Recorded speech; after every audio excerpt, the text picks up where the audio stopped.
No, Josh Thompson is the opponent I wanted. He's number 9, I'm number 11. Last time I heard I was number 11. Changes all the time.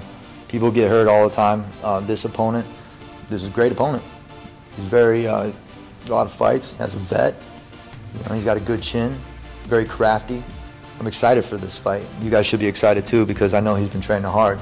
I know on his Twitter he likes to joke around a little bit and say, I better get my ass inside the gym.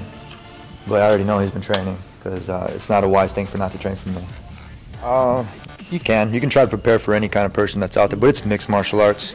These guys that are carrying Brazilian Jiu-Jitsu black belts, they can't carry that belt with them inside there. Once they get smacked in the face, that whole game changes. For me, I carry a wrestling pedigree, boxing, and I'm learning Muay Thai. I'm making sure that my skill levels are getting better each and every single day. You can ask my trainers, they're left and right. They're like, if I'm not working with them, I don't have anybody telling me to go and get my ass inside that gym. I'm already working hard. And these guys that are inside, they're getting injured, they're preparing wrong. They're doing the wrong things. You know, Dana says, don't do so much more sparring, you know, do a little bit more timing things. Lawler's got it right. You saw in his last fight, he did really good. That's the kind of pathway that I'm on. These guys are asking, hey, where are you getting your sparring from? And I'm like, what sparring?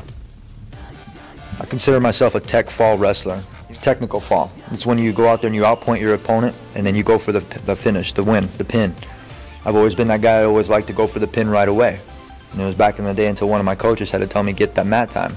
Well, I already got my mat time. I got inside the house. I got it with a couple fights, like one towards Eve Edwards. I don't have to spend any more time out there. I got perfect 6 to 7, 8 weeks to train for these fights. That's all I need. So when I go out there, I want to finish them in the first round so I don't leave my family hanging. So I know I can get back to them and have a beer.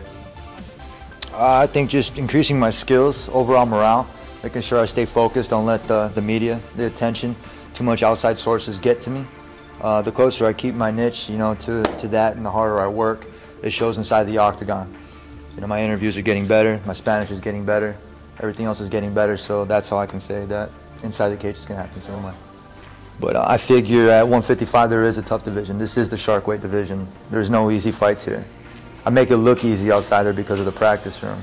I'm putting in the work inside there day in and day out. I don't really post too much out there on Instagram. You guys always see me having fun. But if I posted up all the hard work and all the BS that I'm going through, you guys would be like, holy crap. This dude's up at night going for a crazy amount of runs to cut that weight so I can go and have a couple little treats later on. And that's the kind of sacrifice I make. So that way I go inside that octagon and I know I can have my hand raised at the end of that.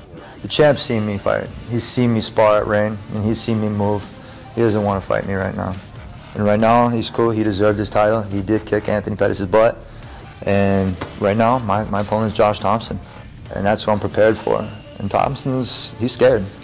I'm a little nervous myself, which is good because you don't want to go in there overconfident. You can, it's fine. But when I go in there with the little butterflies in my stomach, I turn that energy into the good energy, that good focused energy. You used to be able to take me in 1 second, get hit, and then you would see a better Tony go out there and fight. No longer anymore.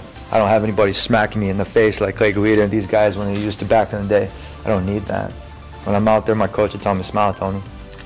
And the more loose you are, the better you are. That jab just, boom, hits them in the face harder and just makes them want to quit that much better.